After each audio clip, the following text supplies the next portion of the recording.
I didn't try at all, and so I didn't fail. When in reality, that is the way to fail.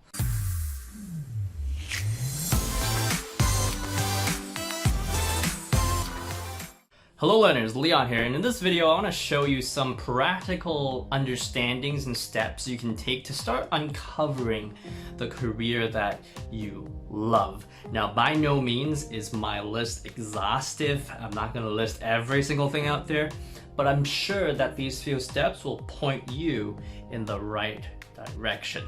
I remember it was my third year in university. I was sitting in my accounting class. It must have been like my 5th accounting class. I was literally sitting there like thinking to myself, oh my god, this again. I can't believe I have to do this again. And then it hit me. Like all of a sudden it just hit me. I didn't like accounting. Not that I didn't like it as much as I didn't want to do accounting for the rest of my life. Get that feeling when you've been working on something for a few years and all of a sudden you realize it's not for you? It's kind of like you're driving. And we all know university is hard, and so it's kind of like you're driving in the rain and it's snowing and it's hailing actually. It's super cold. And you're driving, you're like, yes, you're going forward, slowly going forward. And all of a sudden it hits you. You're like, oh my god. I've been going in the wrong direction. Not only that, I don't even know where I was supposed to go. And that's the feeling of being lost. And I think at one point in anybody's life, you're gonna feel lost. Now, if you don't, bravo, give you a clap. But chances are you're gonna feel lost. And that's okay. Now, you might be wondering, hey, you're a teacher. You're not an accountant, you're a teacher, right? Like I'm a teacher right now. So you must have found your passion, right? Like you must have found it. Well, not necessarily. I try to do a good job no matter what job I do. In teaching, certainly, I love teaching a lot more than accounting. But at the end of the day, I'm just like you. We're all just trying to figure things out. And along the way, I learned 3 really helpful understandings that will help you kind of unlock your understanding of how to look at what a career is and what steps you can take to move in the right direction.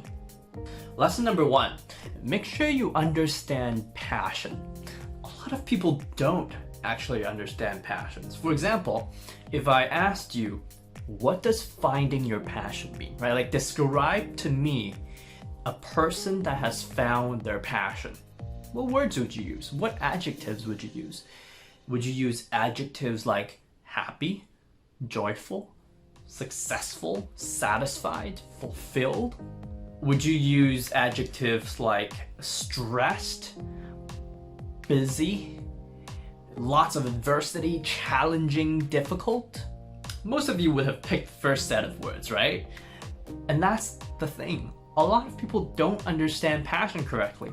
They think that finding a passion is like rainbows, right? Like every day you're gonna be happy, every day you're gonna be moving on that path of success, you're gonna make lots of money, you're gonna be joyful, you're gonna be fulfilled, and it's all gonna be sunshine. That's just wrong. Let me tell you something. The word passion actually has a Latin roots. And the word passion actually comes from the word pati, P-A-T-I. And the original meaning of the word passion is to suffer. What? People are talking about finding something that you love to do, finding your passion, being happy, finding joy, and all of a sudden the word means to suffer? Yes, that's the original meaning of the word. Now, it's since evolved to mean an intense desire for something, like something that you want really badly. That's what passion means. But if you combined those 2 meanings, you actually get a correct understanding of passion, which is to desire something so much, to have such an intense desire for something that you are willing to suffer for it. Steve Jobs he was a passionate person, right? Like he was quoted as saying, you have to find your passion. Unfortunately, he passed away because of cancer, and even as he got cancer, and as he was battling with cancer, he worked. He worked. Because that's what he was passionate about. I mean, yes, he was a workaholic. Let's agree, he was a workaholic, but he loved it. He loved being a workaholic. But guess what? Working hard, you're gonna face adversity, you're gonna face challenges, it's gonna be stressful, you're gonna get disappointment, you're gonna fail, right? So it's not all sunshine and rainbows. It has its dose of suffering.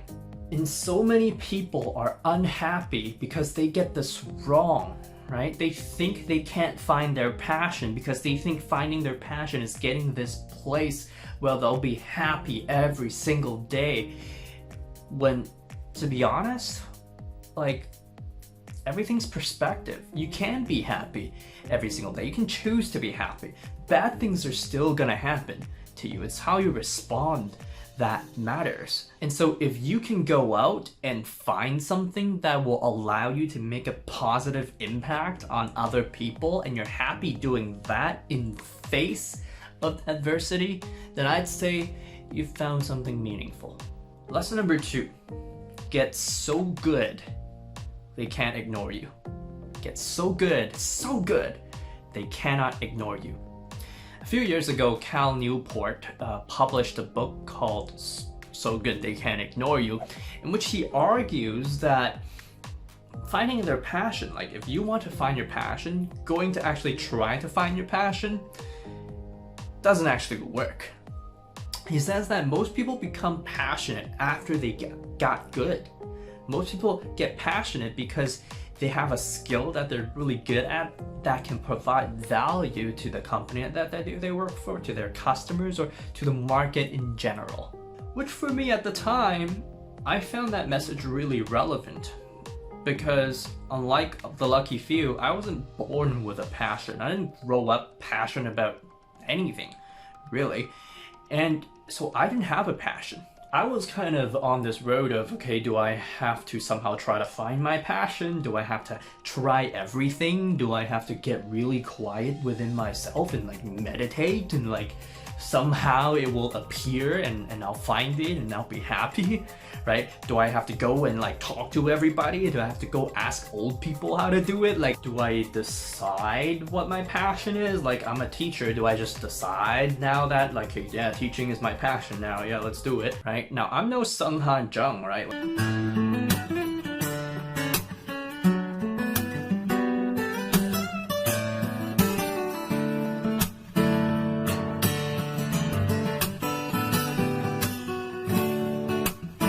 I'm not a guitar prodigy or anything, right?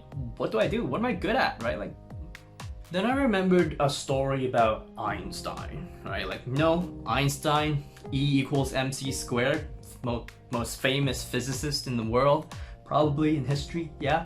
Well, Einstein, turns out when he was in high school, you know what his teacher said about him? His teacher said, and I quote, "You will never amount to anything."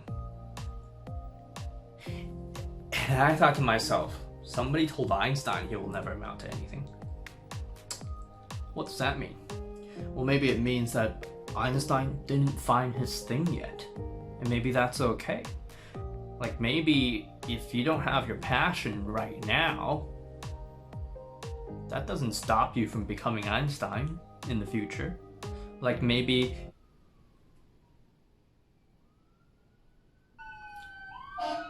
oh great, there's a fire.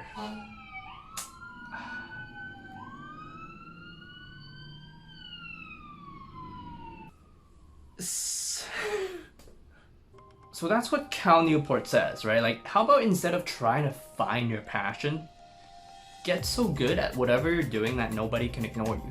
That way the opportunities will come your way. Because if I'm sitting at my job, or whatever I'm doing, if I'm a student, I'm sitting here in class thinking about how am I gonna get away from what I'm doing now to do something else? Am I gonna do a good job now?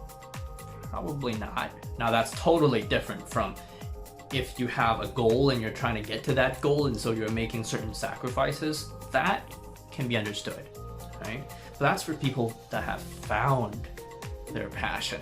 If you haven't found your passion yet, maybe you just need to try your best in whatever you do and then do more stuff. And the process of getting good is not enjoyable. That's what he said in the book. Remember? Suffering. So instead of trying to find the right job or the right career for you, how about you start by doing the job right or doing the career right, getting the most possible from that position, and then you move on. Wouldn't your life be at least a little bit more satisfying if you were really good at something? Lesson number 3. Just try your best at something, and if you fail, you didn't. I think we're uncomfortable with failure a lot of the time because when we fail and somebody finds out, they're gonna judge us, right? And so what ends up happening is either A, we get over it and we keep trying and trying and trying and trying and failing and failing and failing until one day we might succeed. Or we stop trying and we tell ourselves this lie of, I didn't try at all and so I didn't fail. When in reality, that is the way to fail. So the younger you are, the more you can actually afford to fail. And I mean, come on, you didn't really fail. You learned. And guess what the people that didn't try do? They didn't learn. You learned. You're already a step up. By failing, you're already better. I mean, did you know that KFC's founder was making fried chicken when he was 50 years old, but didn't actually start KFC the franchise until he was 60? Or in the case of Thomas Edison, the guy who invented the light bulb, what did he say? He didn't fail 1,000 times. Inventing the light bulb just had 1,000 steps.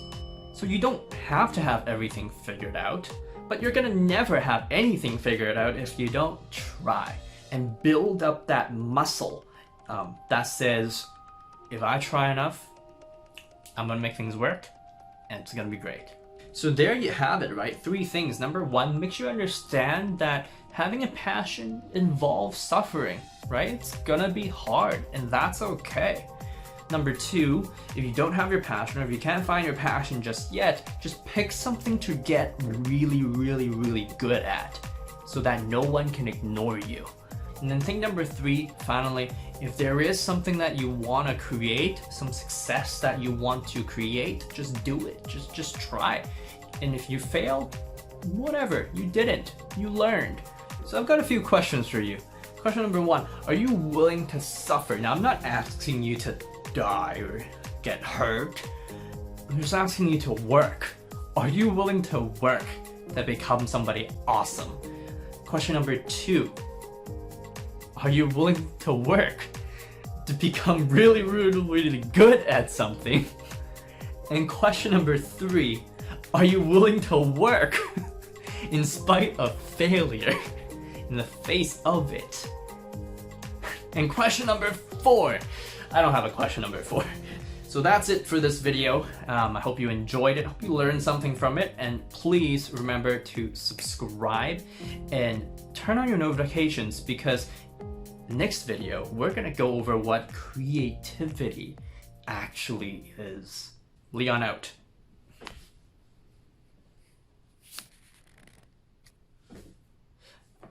I don't think I know how to do that. Man, I can't believe I live beside a fire station.